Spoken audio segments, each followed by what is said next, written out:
उज्यालो 90 नेटवर्कको कार्यक्रम श्रुति सम्वेकबाट नमस्कार।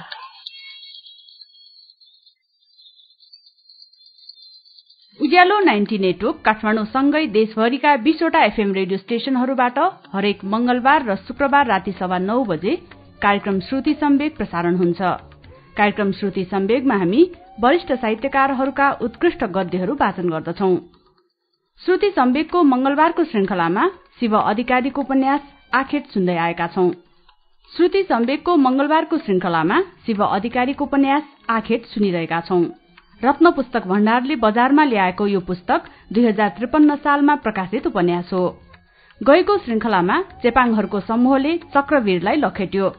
चतुरतापूर्वक उनीहरूलाई झुक्क्याएर चक्रवीर चेपाङ बस्तीबाट भागेर काठमाडौँकै एउटा घरमा बस्न थाल्यो। काठमाडौँमा रहँदा चक्रवीरले एउटा बैंकमा गार्डको काम पायो र आफ्नो जिम्मेवारी इमानदारीपूर्वक निर्वाह गर्यो। काठमाडौँमा घरबेटी बाहुनले आफ्नी छोरी बिहा गरेर चक्रवीरलाई दिने सोच बनाएपछि त्यहाँबाट पनि भाग्यो र नेपालगञ्जमा भेटियो। नेपालगञ्जमा नाटकीय ढंगबाट चिनजान भएकी निम्मी लामासँग चक्रवीर फेरि काठमाडौँ आइपुग्यो। धनाढ्य निम्मीले उसलाई आफ्नो सर्वस्व सुम्पी र उनीहरू पति पत्नीका रूपमा रहन थाले। अब आखेटको चौथो श्रृंखलाको वाचन सुनौ अच्युत घिमिरेको आवाजमा।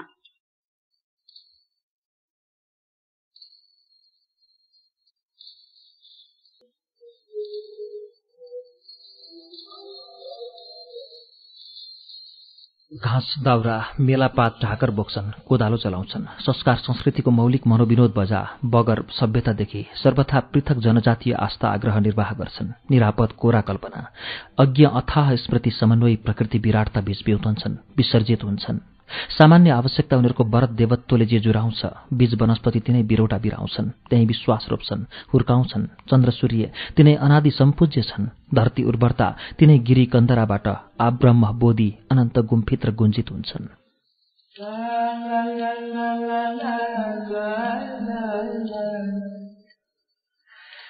अद्यापि लोकस्मृतिभन्दा पर जसको इतिहास अङ्क छैन, जसलाई चराको वेदभन्दा पल्लो विद्या परायण गम्य हुँदैन, जहाँबाट अजस्र नद नदी निरन्तर बहेको ध्यान ध्वनित भइरहन्छ, तापनि ती कहाँ गएर विश्राम लिन्छन्, वास्ता परन्तु कसैमा रहँदैन। गुराँस फुल्छन्, बुकी मगमगाउँछन्, यी सब प्रकृति कुसुम पुण्यका प्रतिफल हुन्। मानिसका लागि देवत्वको उपहार बाहेक धरतीमा पापका खातिर कुनै पनि सृजन आविर्भूत हुँदैनन्।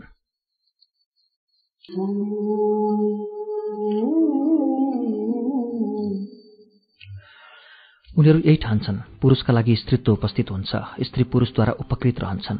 आदिम मानव विधान अनुरूप नै पशुभन्दा पृथक केही नैतिक सीमा त्यहाँ पनि अनुबन्धित हुन्छन्। स्त्री पुरुष जहान परिवार लोकमान्य त्यस्तै गणित अनुरूप ती अनुगृहित हुन्छन्, अनुगृहित रहन्छन्।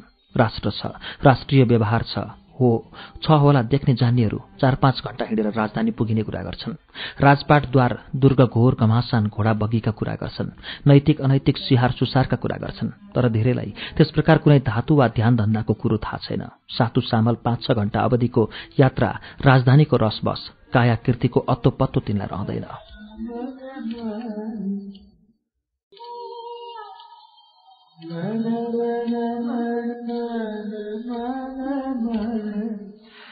नागर जीवन न त काफलको बोटमा फल्छ, न बल्छ सल्ली भीरको आगोमा। जुनको टकभन्दा सुन्दर हिमालको शिखरमा कस्तो कला कपिन्छ होला काठमाडौँको कोप्चो घाँच वा काँसको मन्दिरमा।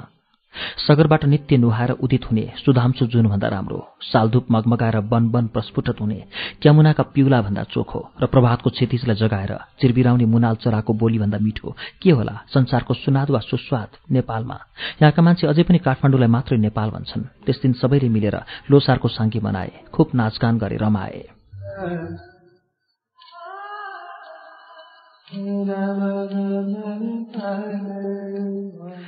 त्यो रात पूर्णाङ्ग जुनले छर्लङ्ग र शीताङ्ग धरतीलाई अभिप्रेरित गर्यो। उत्पल पावन पृथ्वीको रजरज अनुप्राणित भयो। पृथ्वी स्त्रीत्व भाव प्रतीक मानिन्छ। पृथ्वीमा जुनको प्रतिच्छवि बिजाङ्कुर सृष्टि सङ्गीत ठानिन्छ। धान्य पूर्ण धरती, त्यसैले आज ऊ ओजस्पूर्व आफ्नै सृजन अङ्ग उमङ्गदेखि दङ्ग छ।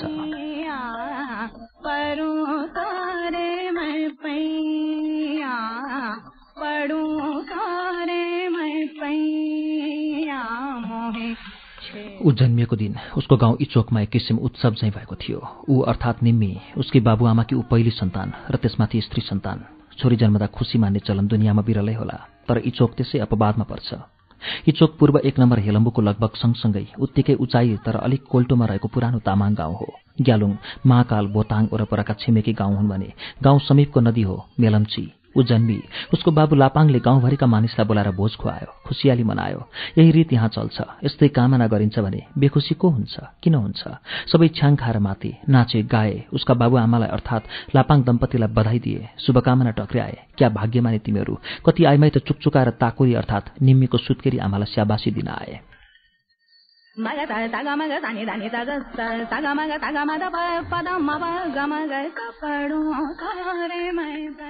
कारण यस गाउँमा जति पनि राम्री रूप रङ्ग र अङ्गकी बालिकाहरू हुन्छन्, तारुण्डेको श्रेणीमा पदार्पण गर्दा साथ ती किशोरीहरू घर परिवार या मातापिताका भाग्यमा चम्किन थाल्छन्। दरबार पस्नु पहिलो सुभाग मानिन्छ भने उनीहरूको दोस्रो सुयस हुन्छ बम्बई जानु, इज्जतको सौगात। त्यसैले यहाँ छोरी पाउनु हर्षको अवसर ठानिन्छ। दरबार पस्ने मोहकताकी सूत्र थिइन् इचोककी एक फुपू, जो आफू 60 पार हुँदासम्म पनि राजधानी काठमाडौँकी कुनै एक श्रीतिन महाराजको दरबारमा पहुँच बनाएर बसेकी नै थिइन्, भित्रिनी भएर सायद। उनकै प्रतापले अरू गाउँका कतिपय युवतीहरू दरबारमा सुसारे वा मैया भएर मोज उडाइरहेछन्। गाउँमा तिनका आमाबाबु त्यसैले गर्भसाथ दिन गुजार गरिरहेछन्। त्यस्तै बम्बई जानेको संख्या त्योभन्दा धेरै ठूलो छ र त्यसका लागि सम्पूर्ण श्रेयकी भागी गाउँकी एक ठुल दिदी वर्षौंदेखि बम्बईमा बसेकी छिन्।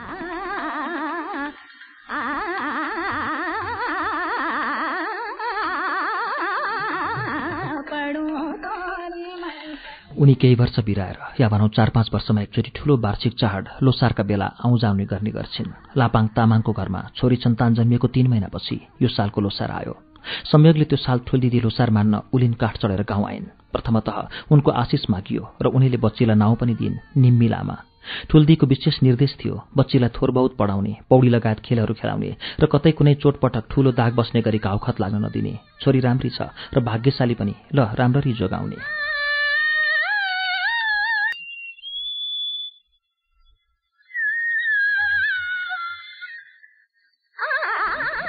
इचोक प्रकृति रमणको लागि अति सुन्दर स्थल छ। तल बेसीमा मूल बाटोको पाएकमा रहेको यसै नाउँको एक गाउँ पनि। लोसारमा गाउँका जति पनि परिवारका सदस्य बाहिर व्यवसायको लागि गएका हुन्छन्, सबै घर फर्कन्छन्। यो साल पनि प्राय सबै लोसारका बेला घर आए र उत्सव मनाए, तर फुपू आएनन्। छोरी जन्मेका घरमा आमाबाबुले अफसोस माने यो साल महाभूकम्पको दोस्रो साल थियो। त्यसैले लोसारमा दरबारकी फुपू आएनन् र हिउँदमा एकैचोटि दुबाको चरबीर वनबाट चाँपका काठहरू काठमाडौँ शहर दरबार भित्र्याउने हिसाबले ज्यामी कारिगर खर्च र आरो करौती समेत बन्दोबस्तले उनी आइन्। दुबाकोट कालिन्चोक देवीको मन्दिरमा भव्य पूजाआजा भयो। देवीलाई प्रशस्त बलि, गरगहना, ठूलो घण्टा र झुम्मको घण्टा भेटी चढाइयो। मेलम्चीपारीको त्यस अटवीबाट अस्मेल काठमाडौँ ल्याउनुपर्ने तर खोला तार्ने समस्या, महासमस्या भएकाले जंगल काट्ने काम लगाएर उनी पुलको लागि महाराज बक्साउन शहर फर्किन्।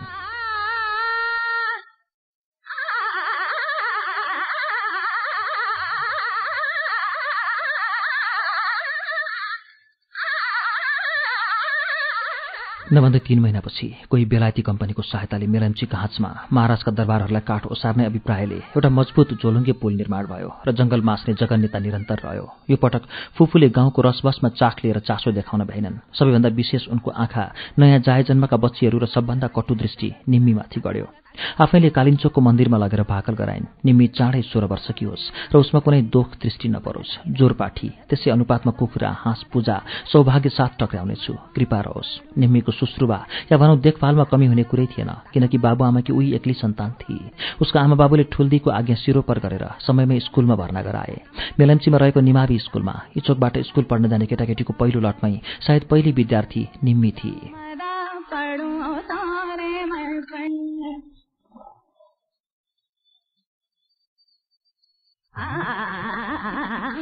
ऊ राम्री हुनु, रूपले र छरिस देखिनु शरीरले। एक थप कारण यो पनि थियो कि उसकी आमा हेलम्बुकी गुर्सेनी थिए र बाबु इचोकको रैथानी तामाङ। 5औं वर्षमा ठुलदिदी लोसारका बेला इचोक आउँदाखेरि र उनका साथ आएका धेरै अरू चेलीहरूका लागि गाउँमा एउटा चरम आकर्षणकी बिन्दु निम्मी थिए। यही अनुपातमा निम्मीको रेखदेख भइरहेका खण्डमा 15औं पर्वको पहिलो दिन उसलाई 15,000कै भेटी दिन म आफै आउनेछु र यो बुझिराख तिमीहरू कि मैले नै उसको नामाकरण गरेकी हुँ र म नै उसको पहिलो खाता पनि खोल्नेछु। इचोकमा छोरीहरू किनबेचको यो प्रथा र यस्तो झैझमेला दिन पर दिन बढ्दै थियो। पहिलो आकर्षण दरबार नै हो, तापनि दरबारमा अहिले मैयाहरूको चाह घट्दैछ।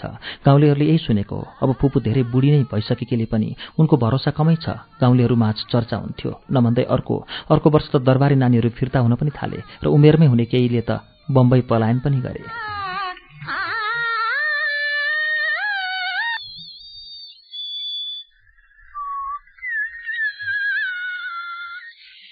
यस्तो विकर्षण चर्किँदै गयो कि गाउँमा छोरा पाउनु अभिशाप र छोरी जन्मनु सौभाग्य ठानिन थाल्यो। बम्बई प्रकरण तबदेखि त्यस भेगकै लागि अरू प्रत्युत्कर्षमा रहन पुग्यो। बालापन फर्कने क्रममा किशोरी निम्मीका पनि इच्छा आकांक्षा हुर्कनु स्वाभाविक थियो। हिमाली जातिमा तारुण्यको लाली चाँडै चढ्छ र त्यसमा पनि निम्मी एक प्रकार विशिष्ट शिलाकी प्रतिकृति थिए। उसमा चाञ्चल्यको मात्रा अरूमा भन्दा बढी नै मुखर हुन थाल्यो। गर्वको प्रतिभूति, उसलाई चाहनेहरूको संख्या धेरै रहे तापनि तर पाउँछु नै भन्ने सामर्थ्यको ताक कमैमा थियो। एक दिन उसकी आमाले मामा घर हेलम्पु लिएर गएकी हुन्छे उसलाई कि त्यहाँ उसको खुब बखान भयो। ताकली, तेरो यो छोरी तुषारको स्याउ जस्ती छे, कसले टिप्ने हो कुन्नी? उसको भाग्य सुनको सिपीले लेखिएको हुनेछ। ऊ त देउतालाई चढिसकेकी छ। ताकलीले भने, के रे, कसो रे? हो, ऊ दरबारको सन्दुक भर्न गइसकेकी छ। हुन पनि चन्द्रशमशेर महाराजका द्वारमा पाइला हालिसकेपछि राम्री युवतीले फेरि अर्को संसारको सपना देख्नु बेकार छ। उसले यही सुनेकी छिए।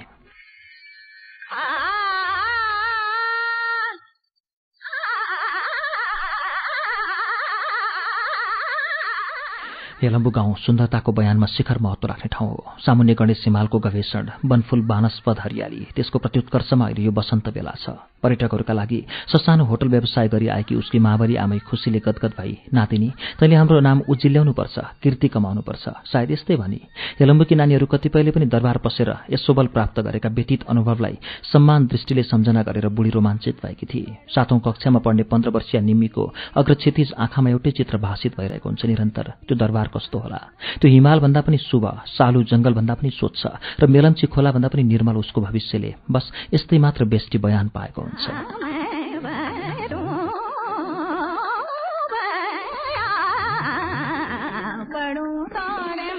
गाउँको एउटा युवक जो उसँगै स्कुलमा पढ्छ लयालु, निम्मीलाई अतिशय मन पराउँछ। आजभोलि दरबारभन्दा पनि मिठो स्पर्शमा रतिँदै ऊ क्रमशः दुविधामा पर्न थालेकी छ। भाकल कालिन्चोकलाई पनि बिर्सेर, वत्सल आमा बाबुलाई पनि छाडेर लयालुलाई सुटुक्क केही भनौँ चाहिँ भावना उसमा बारम्बार उठ्न थालेको छ।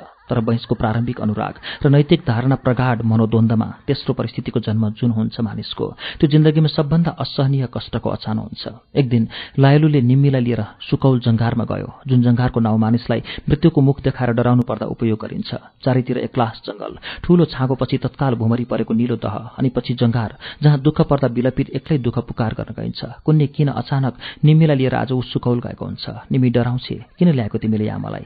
लयालु उक्साउँछ, तिमीलाई कतिसम्म पौडिन आउँछ भनेर। आउँदैन, यत्रो पानी देखेर त छेउमै जान पनि डर लाग्छ। पानी पनि कस्तो कालो निलो, त्यहाँ पौडने मानिसले मात्रै जीवनमा जे कुरा पनि पार लगाउँछ। लयालु हाँक दिन्छ।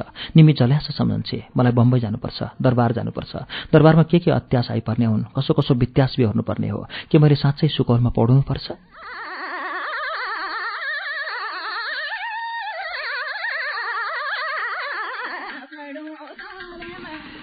तिमी यो सुकौलमा पौड्नै पर्छ निम्मी। म पौड्न सक्दिनँ लयालु, बनावन हुन्छ। लयालु नराम्ररी इख्याउँछ, के तिमी लाच्छे केटी हौ? म पौडिन्न भने यहाँ तिमी मलाई मन पराउन छाड्छौ? निम्मीले आफूलाई अन्तिम ताकमा राखी र लयालुले पनि परीक्षाको आखिरी घडी सम्झेर त्यही सवाललाई, हो तिमीले यो आँट गरिनौ भने आज भोलिबाट स्कुल जाने बाटोसम्म पनि तिमी र मेरो छुट्टा छुट्टै हुन्छ भन्छ। साँच्ची? उसले सोचे।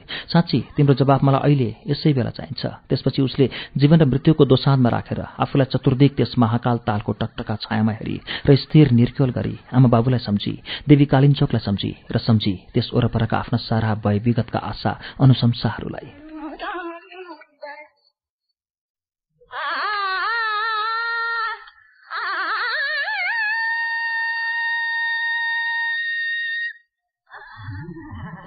नाइ नाइ हठात कहाल दिँदै उठेर ऊ बेपत्तासँग त्यहाँबाट भागी। धेरै माथि 2 नाले सालको रूपमा छेलिएर सास रोकिएला जस्तो भएकी निम्मीले भोलिपल्ट उसले आमा बाबुसँग ज्यान गए पनि म त्यो स्कुल जान्न भनेर हट गरी। अपहत्य गर्दा पनि कसैलाई त्यो रहस्य भने उसले कहिले बताइन। हार खाएर लापाङले निम्मीलाई 1 वर्ष हेलम्बुकै स्कुलमा पढ्न भनी मावलीमा लगी छोड्यो। 7 क्लास त्यहीँबाट पास गरिसकेपछि झण्डै 1 साल 8औं क्लास काठमाडौँको एउटा आवासीय नारी स्कुलमा पढायो। छोरी निम्मीलाई पढ्न छुटाएन, किनभने ठुल्दीको यो उसलाई प्रतिज्ञा थियो।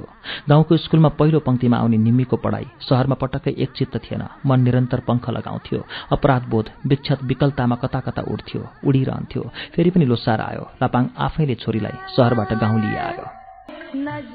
अरू बखतभन्दा विशेष तामझाम यो पटक ठुल्दीको ठूलो ताक थियो, उत्साहजनक ताक। गाउँ पश्चात सरासरी उनी निम्मीलाई हेर्न आइन्। उमेरले तयार अरू ठिटीहरूलाई भेला गर्ने तिथि तय गरिन् र सुटुक्क तामाङ दम्पतिलाई मन्त्रणा गरिन्। निम्मी लाखमा 1 छे र नै म उसको लागि खतरका 15,000 बक्सिस गर्छु। तर तिमीहरू यो कुरा अन्त कतै अरूलाई नहक्नु। म यो पटक हिरा लिएर बम्बई छिर्छु। प्रस्थानको अघिल्लो दिन जब ठुल्दीले सबै नयाँ पुतलीहरूलाई बाटोको रीत नियमहरू सम्झाएर मन दह्रो गर्न भनी हराइन् र घर घर पठाइन्, निम्मीको दशा विच्छेद जस्तै थियो। किनकि काठमाडौँ पढ्न बस्दाको उसको जिज्ञासा र थोरबहुल ज्ञानले दरबारकी नानी बन्ने उसको स्वप्न महललाई चकनाचुर पारिसकेको थियो। कुन्नी यो बम्बई आकर्षण चाहिँ के हो? ऊ अलि अनभिज्ञ नै थिए, तापनि अनुमान उसको दुष्कर नै थियो, त्यसैले ऊ भयभीत थिए।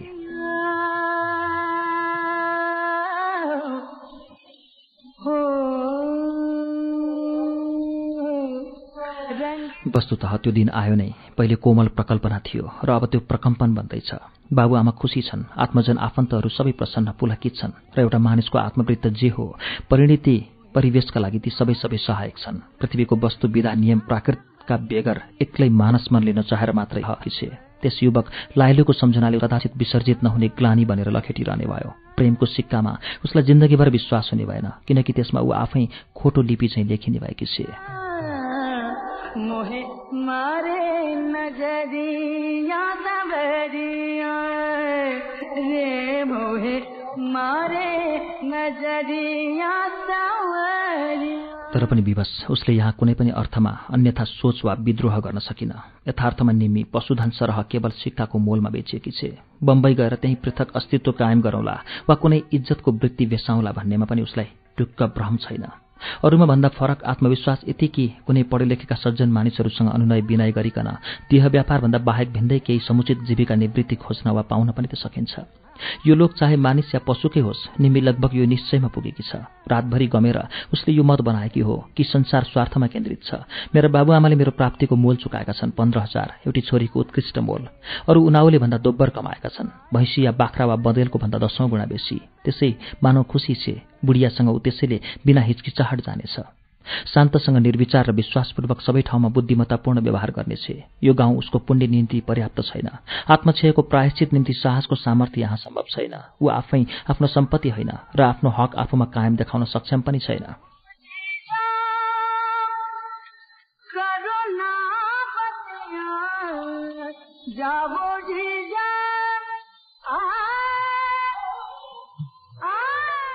त्यसैले उसले यो पनि दृढतापूर्वक निश्चय गरेकी छे, यसै रातिबाट अर्थात् निम्बिलामा पुनः फर्केर कबै यस गाउँमा आउने छैन। ऊ यस गाउँबाट बेचिएकी छे, यसै देवीथानमा बलि चढाइएकी छे। इचोकको भूमिले ठानोस् यो निम्बी 15 वर्षसम्म यहाँ बडो यत्न साथ पालिए। सारा प्रेम, श्रद्धा, संकल्पहरू मानिसका प्रकृतिका सबै देखावटी र बनावटी थिए। भाउ बेसाहा या लोसारको भोजनसँग त्यो अहिले साटिएकी छे। माटोको मोल बेमोल ऊ सीमा काटिएकी छे। यद्यपि बिहानैदेखि घाम प्रच्छन्न, यत्किञ्चित आकाशमा बादल लागेको छ, कतै कुनै दुविधा छैन, किनकि यो कुनै अनिच्छा अनिष्ट होइन, अकाम्य आपत्ति होइन। चाहे अनुकूल इचोक गाउँमा यति बेला बसन्तले पंख खोलेको छ। छोरीहरू कमाउन गइरहेछन्। प्रकृतिका फूल, उनका मनका सहज सुगन्ध त छँदैछन्, बनावटी पराग छन्, अत्तरको सुगन्धले समेत गाउँ चम्किएको छ।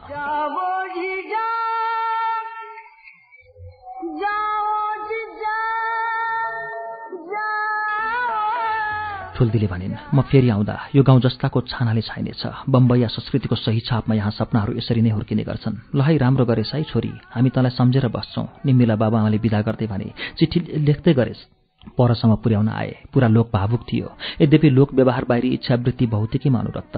निम्मीसहित 6 जना युवतीहरू यो लट बम्बई लगिँदैछन्। निर्बाध यी गन्तव्यसम्म पुगुन् र इच्छित अनुबन्ध पाउन् भनिकन ठूलो अभ्यर्थनासहित कालिन्चोकलाई पुकारिएको छ। निम्मीले पनि मनै मन माटो, जलवायु, आकाश, अग्नि सबैलाई पुकारेर संकल्प गरेकी छे, मलाई तिमी सबैले सधैँलाई बिर्सिदिनु। विस्मृति भनेको अनुपस्थिति हो, अस्तित्व विच्युति, त्यस्तै ठानिदिनु।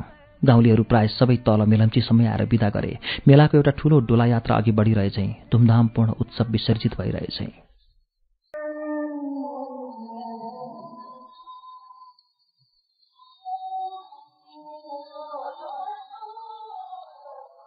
हामी अहिले उज्यालो 90 नेटवर्कको कार्यक्रम श्रुति सम्वेगमा शिव अधिकारीको उपन्यास आखेर सुनिरहेका छौं।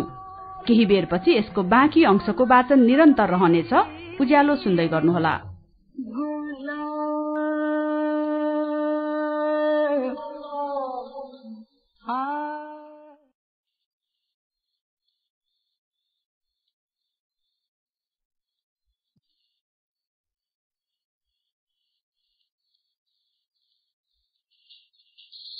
कार्यक्रम श्रुति सम्वेग तपाई अहिले उज्यालो 90 नेटवर्क काठमाडौँसँगै इलाम एफएम, झापाको एफएम मेची ट्युन्स र बिर्ता एफएम, बर्दिवासको रेडियो दर्पण, दोलखाको कालिन्चोक एफएम रामेछापको रेडियो 3 लाल, वीरगंजको नारायणी एफएम, हेटौडा एफएम, चितवनको रेडियो त्रिवेणीमा सुनिरहनु भएको छ। त्यसैगरी नुवाकोट एफएम, फलेवासको रेडियो पर्वत, गुल्मीको रेडियो रेसुङ्गा, पोखराको रेडियो तरंगमा पनि श्रुति सम्वेक सुन्दै हुनुहुन्छ। अनि रेडियो प्युठान, दाङको रेडियो मध्यपश्चिम, कपिलवस्तुको रेडियो बुद्ध आवाज, भेरीको रेडियो कोहलपुर, सल्यानको रेडियो राप्ती, सुर्खेतको रेडियो भेरी र जुम्लाको रेडियो कर्णालीबाट पनि अहिले एकैसाथ श्रुति सम्वेक प्रसारण भइरहेको छ। श्रुति सम्वेकको आजको श्रृंखलामा हामी शिव अधिकारीको उपन्यास आखेट सुनिरहेका छौं। अब यसको बाँकी अंश सुनौं।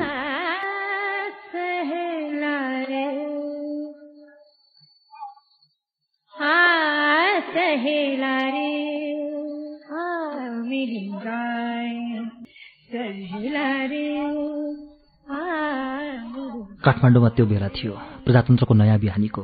टोडी खेल खरीको रुखबाट भाषण भइरहेको थियो। 2008 सालको सायद यो आरम्भ बेला थियो। अघिल्लो वर्ष जब ऊ स्कुलमा थिए, यहाँ काठमाडौँमा क्रान्तिको आह्लाद थियो। यति बेला निम्मिन लाग्यो केही दिन यो यात्रा यही रोकियो हुन्थ्यो। मानिसहरू कति जुर्मुराइरहेछन्, स्वदेश प्रेम, स्वाभिमानका गीत गाइरहेछन्। तर ठुल्दीको बम्बईया विपश्यना बुद्धिमा यो कुरा आविर्भूत हुन थाल्यो भने दुनियाँ उल्टो गतिमा हिँड्न थाल्नेछ। तिमीहरू दायाँ बायाँ हेर्ने छैनौ र कसैको कुरा सुन्ने छैनौ, ठुल्दीले चेताइन् र तुरुन्तै त्यसको लागि तर्क उपस्थित गराइन्। कालबेला गतिलो छैन है, प्रजातन्त्र आएको छ, किन कालबेला ठिक छैन, किन अकालकै बोलवाला छ त? निमी सोध्न चाहन्थे, तर के बुझुन् ती भेडाको हुलमा भिल्ला झैं मायावी कोही एक कोठालीले लट्ठीको टुप्पोमा घाँस बाँधेर जो बाटो डोराइएका छन्।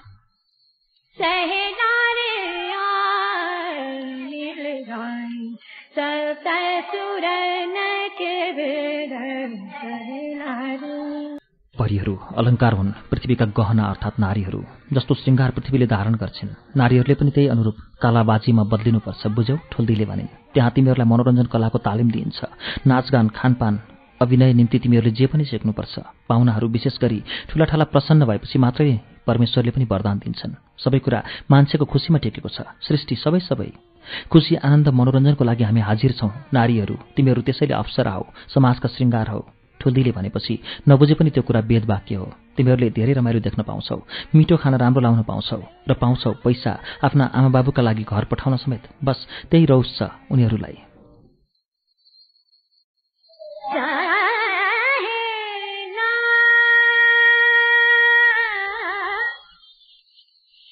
यही इच्छा पशुमा पनि लागू हुने हो, तर पशु त्यसलाई मनमा सँगाली राख्न सक्दैन। खुशी, आनन्द र अरू पनि मनोविनोद, उसका उत्तेजनाहरू ज्यादै क्षीण हुने गर्छन्। त्यसैले ती एक देशबाट अर्को देशमा डोराइदा मानिसभन्दा पनि बढी विबल हुन्छन्। तर मान्छे भने दुःख, पीडा, द्वेष यी सबै कुरालाई पछिसम्म साँच्न सक्छ। त्यसैले एउटा द्रुत आशामा धेरै अरू नातालाई त्यागेर बाटो लाग्न सक्छ। छोरा, नाति, पनातिसम्मलाई संग्रह सुख छुटाउने सपना सोचेर आफू अन्यल मुगलान भाँसिन सक्छ। यसो गर्न मान्छे मात्रै सक्छ। पशु र मानिसमा यति नै फरक हो। मान्छे कृतज्ञ छ, उपकारको बदला चुकाइसक्दा पनि अपकार गर्न छोड्दैन। पशु आफ्ना सन्तानबाट आफ्नो प्रत्युपकार कहिले पनि खोज्दैन।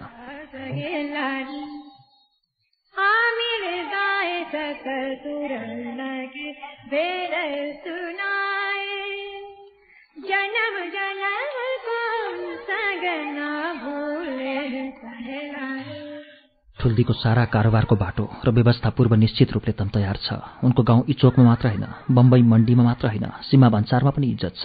हामीलाई प्रजातन्त्र आए पनि नआए पनि के फरक पर्छ र? हाम्रो सेवा राष्ट्रको लागि निशर्त सेवा समर्पित छ। थानकोटदेखि भैँसेखानी, हेटौँडा, अम्लेखगञ्ज हुँदै रक्सोलसम्म हिँडेर त्यहाँबाट रेलमा सवार हुने यात्राको अनुभव इचोकका भोटिनी ठिटीहरूलाई राम्रै लाग्यो, किनकि त्यो आफ्नो समूहको ख्यालठट्टा साथ नित्य नयाँ कौतूहल, रोमाञ्चक जिज्ञासा र परिवर्तित अनुभूतिका कारण कलामय यात्रा थियो। अबोधताको आग्रहमा प्रणीत कथा अनुमान जस्तो, जसले अगाडि बढ्नमा उत्प्रेरित गरिराख्छ। ठिटीहरूका लागि यो एउटा त्यस्तै कल्पित यात्रा थियो। तर निम्मी जति दूर देश जाँदै थिए उति ऊ कहालिँदै थिए। साहसिकताको मात्रा घट्दै थियो र संशयको आकार भने बढ्दै। जब गोन्डाबाट उनीहरूले रेल बदले र बम्बईका लागि रेल हिँड्यो, रात थियो, दिन भयो र रातमै गएर उनीहरू कहाँ उत्रिए? निम्मीलाई एउटा ठूलो जम्वाल घनघोर जंगल कटाएर कहीँ एक्लास महादेशमा छोडिदिए चाहिँ लाग्यो। सारा आफन्तहरूले मिलेर आफूलाई। कंकला शब्द रुनु पनि अब यहाँ अरण्य रोदन हुन्थ्यो। उसले एउटा कथा पढेकी छ, कोही एक विदेशी लेखकको। जब भिडमा कोही पनि आफ्नो मानिस हुँदैन, त्यसै भिडमा सामेल हुनु र जहाँ पायो हिँडिदिनु लहरमा। लहरले नै किनारमा पुर्याउँछ वस्तुलाई। बस ऊ त्यही गर्दैछ।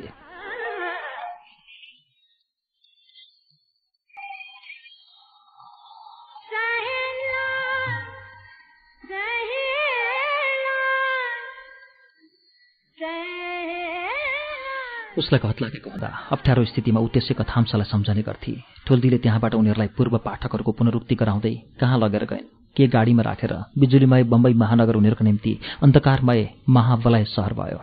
के खुवाइन्, कहाँ सुताइन् र आफू कुन लोक गइन्, बिचारीहरूका लागि त्रिलोक बयान तिलस्म ठहराउँदैछ। भोलि हुनु पूर्व रात्रिको अन्तिम प्रहरमा जब बिउजिएर निम्मीले यसो चतुर्दिक नियाली, तब ज्यादै करुणाजनक स्थितिमा आफू र आफ्ना साथीहरूलाई पाई। थोक बजारको सामानलाई जस्तो एउटा निकममा छिडीको गोदाममा दुश्मनहरूमाथि लडाइएको बोरा सरह आफूहरूलाई र संरक्षक ठुल्दी भने ग्राहक खोज्न सायद नगरमा कुन देश कहाँ गइन् औडाहा भएको छ। सबैलाई उठाएर भनौँ हामीहरू यहाँ बेच्न ल्याइएका हौँ र हाम्रो मोल तोल ऊ ती आकाशमा छुने घरहरूमा राता नीला बत्तीमुनि बसेर तय गरिँदैछ महाजनहरूबाट कि हामी भेडा बाख्रा हौँ, भाग्ने सल्लाह गरौँ।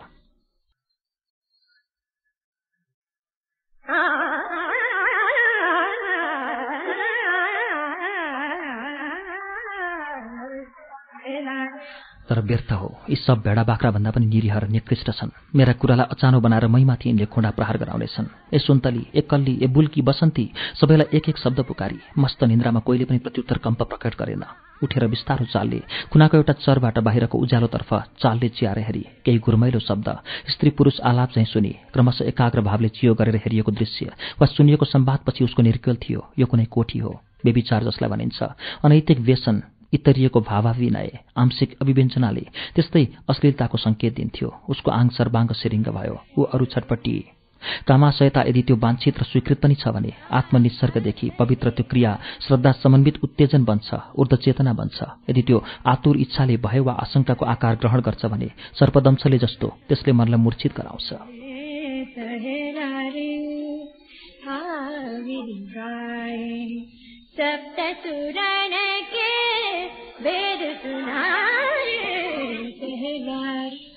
स्पष्टतः निम्मीले यस कुराको प्रत्याभूति गर्न सकेकी छैन, किनकि भोगको प्रत्यक्ष उपयोग उसले अहिलेसम्म अनुभव गरेकी छैन। स्मृतिमा त्यस रोमा प्रकर्षको कुतकुती सबै जीवलाई जस्तै प्राकृत अर्थमा उसलाई पनि हुन्छ, तर कल्पनातीत काया संसारकले जबसम्म यथार्थमै स्पर्श पाउँदैन त्यो जीवन्त र सानुभूति कल्पेरै मात्र कुनै पनि तृप्तिपूर्ण हुँदैन। पुनः आएर निम्मीले आफ्नो ठाउँबाट साथीहरूलाई बोलाएर उठाउने प्रयत्न गरी यो कस्तो ठाउँमा सुताइएको रहेछ, गन्ध पनि बेहोस पार्ने खालको। ए भुल्की ठुली, अबको पाली सबै ठिटीहरू उठिसकेका छन्।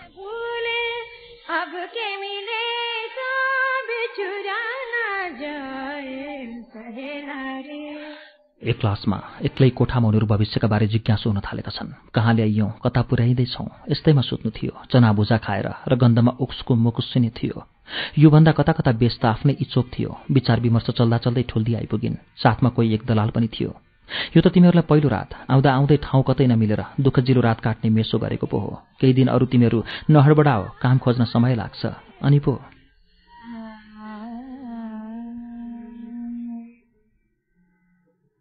जा जा रे अपने मंदिरवा, जा जा रे अपने मंदिरवा, जा जा रे अपने मंदिर।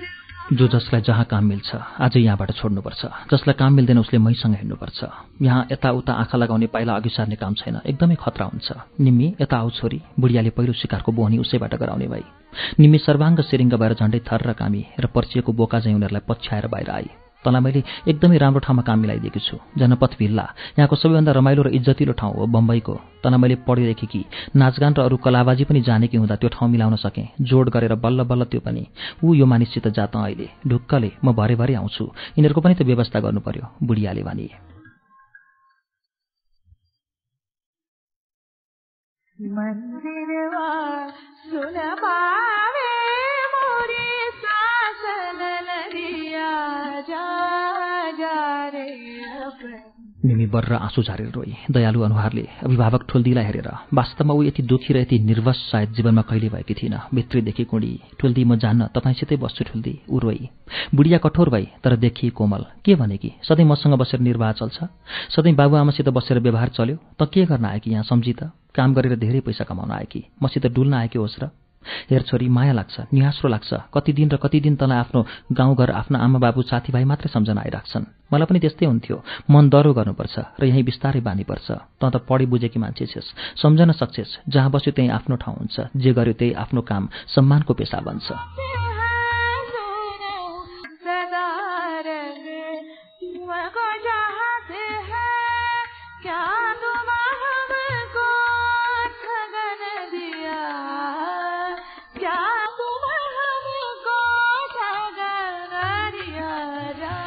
यी हुन् मेरा मावलीका भदा, त्यसैले तिमीलाई मामा भनी चिनाएकी। यी हाम्रा मान्छे हुन् र राम्रा मान्छे हुन्। जुन ठाउँमा तिमी बस्नेछौ त्यहाँका यी हर्ताकर्ता रखवाला हुन्। मैले भनेपछि तँलाई के को चिन्ता? ढुक्कले जा। ठुल्दीले आदेशको स्वरमा झण्डै घोक्राइन्। लुरुक्क कोही मुस्तण्ड मामाको पछि लागेर नगई उसले धरै पाइन। अलिकति अगाडिसम्म आएर बुढियाले मामालाई तानेर एकान्तमा केही मन्त्रणा गरी। त्यसै निम्मीलाई निम्मी कुनै आनाकानी नगर्नु, तर कसैसँग नदब्नु, आफ्नो काम कलामा सधैँ अब्बल रहनु र आफ्नो दस्तुरमा दृढ भनी विदा गरी। म बेला बखत बुझ्न र तँलाई भेट्न आउने गर्छु। पहिले 2-4 दिन कोही कसैसँग केही नभन्नु, अराएको गर्नु, पछि त आफै बुझ्दै र आफ्नो ठाउँ बनाउँदै जानेछेस्। बुढीका हरेक कुरा रकमी चाहिँ लाग्थे, बनावटी विश्वासका चटकी कुरा चाहिँ। ठुल्दी, मलाई डर लाग्छ एक्लै यहाँ। के को डर? मैले पठाएको ठाउँमा जान। कहाँ त एक्लै पर्छेस्? त्यहाँ त तँ जस्ता धेरै छन्। थोरै दिनमै थुप्रै साथी बनाएर त रमाउँछेस्। जा, कुनै धक धन्दा नलिकन जा। त्यसपछि अनि उनले बलात् मुख मोडिन्।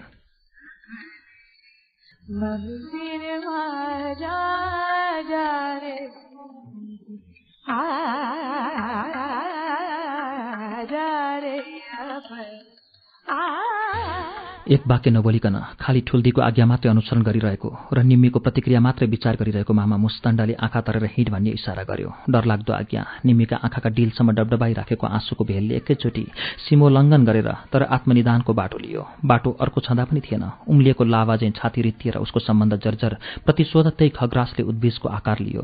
ठुल्दीले तपाईसँग कति पैसा लिइन्? त्यस मामासित निम्मीले पहिलो वचन सोधी। किन? मामाले हप्काउने पाराले प्रतिप्रश्न गर्यो। उसले मसँग पैसा लिए भनेर तँलाई कसले भन्यो? मामा अत्यन्त रुखो थियो। क्रूर उसको कथनको भेद ठम्याउने हो भने उसले धेरै मान्छे बेपत्ता पार्ने धन्दा गरिसकेको भान दिन्थ्यो। होइन, मलाई अलिकति खर्च चाहिएको छ। दिदीसँग माग्दा पैसा पटक्कै छैन भन्नुभयो, त्यसैले निम्मीले कुरा सुधारी। तँलाई कति चाहियो मसित भन्न? दिदीसितै किन माग्नु पर्यो? किन चाहियो पैसा? तपाईसित त नाइ, कसरी माग्नु र? किन र? अब त तँ मेरो मान्छे होस्। मैले त्यहाँ के काम गर्नुपर्छ मामा? त्यहीँ गएर बुझ्छेस् त जे गर्नुपर्छ। तँ भनेर र त्रास देखाएर यो कस्तो सम्बन्धको प्रतीति दिन खोजिएको होला? पहिल्यै दिन उसलाई अनौठो लागिरहेको थियो।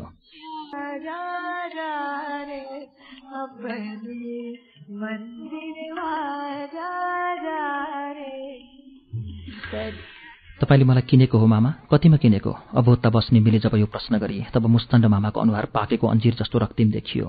फुर्र फुरेका ओठ काला, आँखा आगो फाल्ला जसरी उक्रेको थियो। ऊ क्रोधले किटकिट काँचै चपाउला जस्तो देखिएको थियो। त्यसपछि एउटा अटो रिक्सामा राखेर उसले समुद्रको किनारै किनार धेरै टाढा अनकन्टार घुमाएर घाम झुल्किने बेलातिर एउटा अचम्मको इलाकामा निम्मीलाई लगेर बिसायो। बान्द्रास्थित एउटा प्रसिद्ध मण्डी इलाका जहाँ देह व्यापारले वैधता पाएको छ, जस ख्याति त्यस ठाउँले आफ्नो पहिचान बनाएको छ। ए जरा तेज हे लड्की, काबुमै रख। काउन्टरकी एक नखरमाउली बुढीलाई सुम्पियो र मामा त्यसपछि कुन्नी कहाँ दम पस्वायो।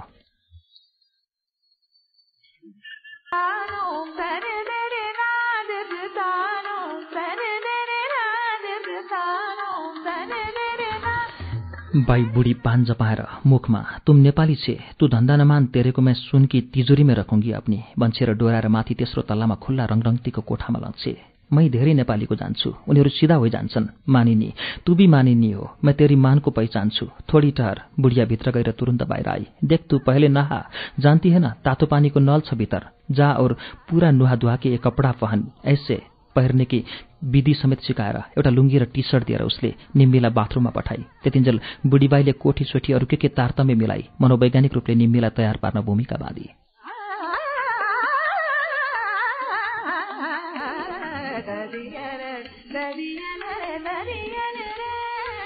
निमी बाहिर आएर ताजा नयाँ पोसाकमा बुढिया कहाँ गई भनी सोच्दै थिए। शाबाश, बुढिया बाहिरबाट कराई। यहाँ को आओ, सुनो, तुमको यहाँ के कायदे कानून को जानना होगा। यहाँ पे रहने का ढंग और तरीका, तुम जितने भी अदब से रहोगी तुम्हारा भला होगा। ये देखो, वे सभी वैसे ही रहते हैं जैसे कि अब तुम लोग हमारी बेटी हो, बहन हो और हो देश की शोभा श्रृंगार। त्यसपछि हात समातेर उसले निम्मीलाई डोराई।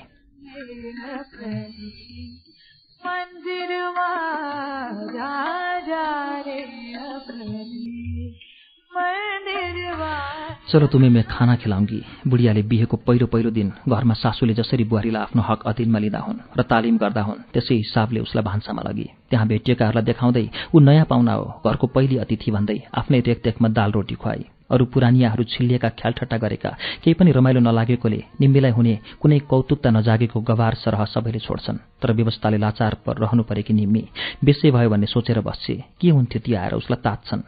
हमको अब क्या करना होता है यहाँ? निम्मीले बाईलाई बडो हिम्मतले सोधी। नहीं जानती, तुमको कुछ नहीं गर्न पड़ेगी, केवल श्रृंगार, आफ्नो सौन्दर्य देखाउनु पर्छ र कला रचाउनु पर्छ। मोहिनी, तू मोहिनी हुनुपर्छ।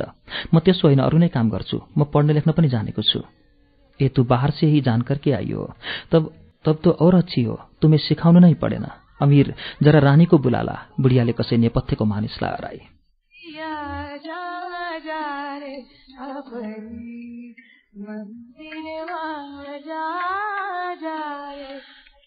एकछिनपछि कोही एक अद्वैंसी नारीले आएर उसलाई इसाराकै बल बाईको भान्साबाट उठाएर लगी र माथि एउटा यस्तो श्रृङ्गार कक्ष जसको बान्कीले नै कोठी भन्ने बुझाउन कुनै कसर बाँकी राख्दैनमा पुर्याई। बहिनी नेपाली हो?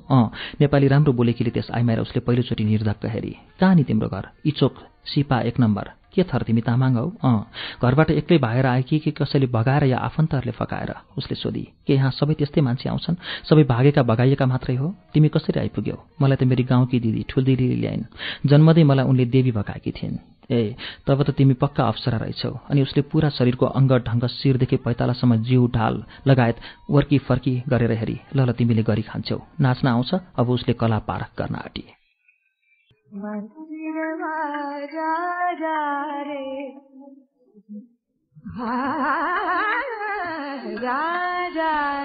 निम्बीले भनी, दिदी मलाई यहाँबाट उम्कने उपाय सिकाउनुहोस्। मैले आफ्नै दिदी जस्तो ठानेर भने कि मलाई उल्का डर लागिरहेछ, मलाई बचाउनुहोस् बिन्ती। तिमी यति राम्री, यति चलाक र यति बाचाल मान्छेले पनि केटाकेटीले जस्तो कुरा गर्ने हो। यहाँका यी सबै वस्तु चिज बीजले तिम्रो बोली बुझ्छ, तिम्रो मनको विचार समेत सुन्छ र माझीलाई कुरा लगाइदिन्छ। यो समेत तिमीले यस्ता द्वारहरू अरू 11वटा बाटो नागिसकेपछि मात्र मूल ढोकामा पुगिन्छ। मूल ढोकाको त्यो पाले 24 घण्टा चुइक्क पनि कसैको आवाजलाई बाहिर हुन दिँदैन। उसलाई त्यहाँबाट दिवानजी र उनका पनि जीजीले समेत हटाउन सक्दैनन्, बुझ्यौ? निम्मी बेहोस हुँला जत्तिकै स्थितिमा हतासी। तिमी नआउनी यहाँ आइ नै सक्यौ। आफूलाई रत्याउ र आफ्नो कलालाई जति सक्दो आजमाऊ। तिमी मोहिनी छौ, छिट्टै यहाँको ताज जित्न सक्छौ। मान बेसी, भुक्तमान कम, मोरी मालामाल हुन्छौ। म केही गरे पनि शरीर समर्पणको पेशा गर्न चाहन्न। अरू जे पनि गर्छु, उपाय बताउनुहोस्, निम्मीले भने। कार्यक्रम श्रुति सम्वेगमा भर्खरै सुन्यौ शिव अधिकारीको उपन्यास आखेट। सिन्धुपाल्चोक जिल्लाको इचोककी निम्मी लामाको जीवन कथा आजको श्रृङ्खलामा सुनियो। ठुल दिदीको माध्यमबाट निम्मीलाई बम्बई पुर्याइएको छ र उनलाई कोठीमा लगिएको छ। यो थाहा पाएपछि निम्मी आत्तिएकी छिन्। अब के होला त? अर्को साता पृष्ठ 77 देखिको वाचन सुन्नेछौं। यो सँगै आजलाई कार्यक्रम श्रुति सम्वेग यति नै। कार्यक्रम श्रुति सम्वेगबाट बिदा हुनु अघि हाम्रो ठेगाना कार्यक्रम श्रुति सम्वेग, उज्यालो 90 नेटवर्क, पोस्टबक्स नम्बर 6469 काठमाडौँ। यदि तपाई इमेलबाट आफ्नो प्रतिक्रिया दिन चाहनुहुन्छ भने हाम्रो ठेगाना हो shruti@unn.com.np। हवस् त, अर्को मंगलबार शिव अधिकारीको उपन्यास आखेटको 5औं श्रृङ्खला लिएर आउनेछौं। त्यसअघि शुक्रबारको श्रृङ्खलामा प्रभा कैनीको उपन्यास अनावृत्तको वाचन हुनेछ। आजका लागि प्राविधिक साथी दिनेश निरौला र विशालजित पालिकेसँगै उपन्यास वाचक अच्युत घिमिरे र म मन्टेश्वरी राजभण्डारी पनि बिदा पाऊँ। शुभरात्रि।